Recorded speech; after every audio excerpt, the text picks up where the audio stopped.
加油嘛，那些路电流。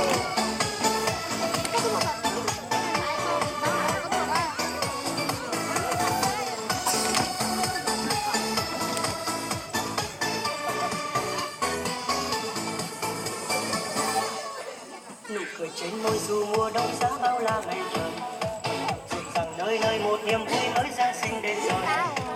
Từng nhành tháo xanh cứ rơi trên cành, quả cầu long lanh muôn sắc vàng son.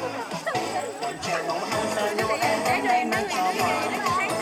Đường đi qua đèn màu nhấp nháy sương vui muôn màu. Tuần lộc phi nhanh kia xe đang tới, lung linh hắn đã Giêsu ra đời.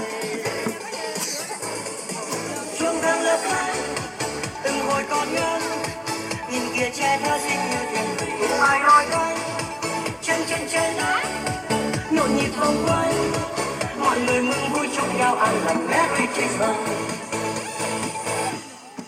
Nụ cười trên môi dù mùa đông giá bao la mây trời, rộn ràng nơi nơi một niềm vui mới Giáng sinh đến rồi. Từng nhành thóng xanh tuyết rơi trên cành, quả cầu long lanh muôn sắc vàng son.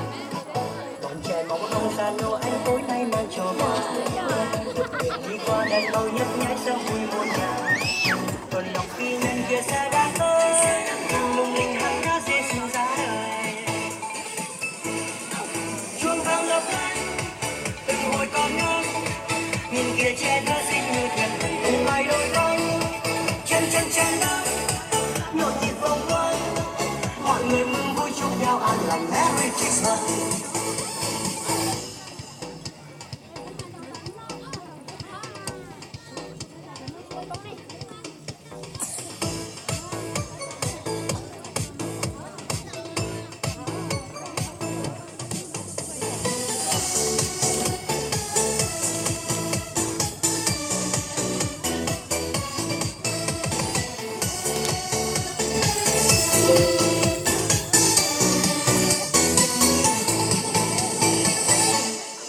Nụ cười trên môi dù mùa đông giá bao la mây trời, rộn ràng nơi nơi một niềm vui mới Giáng sinh đến rồi. Từng nhành thóng xanh cứ rơi trên cành, quả cầu long lanh muôn sắc vàng xanh. Bọn trẻ mong ông già Noel tối nay mang cho quà, được đường đi qua đèn màu nhấp nháy sương vui muôn nhà. Tuần lộc phi nhân kia xe đang tới, lung linh hắn đã Giêsu ra đời. Chuông vang lấp lánh từng hồi còn nhớ, nhìn kia che thơ xinh như thuyền cùng ai đôi cánh chân chân trên đất nhộn nhịp vòng quanh, mọi người mừng vui chúc nhau an lành Merry Christmas.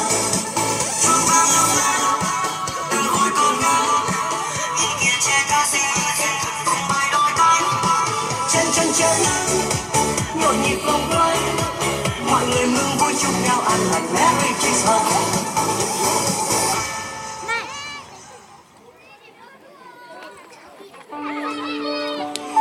Ô, lúc xin sập rồi đi, lúc xin cần ngủ nữa.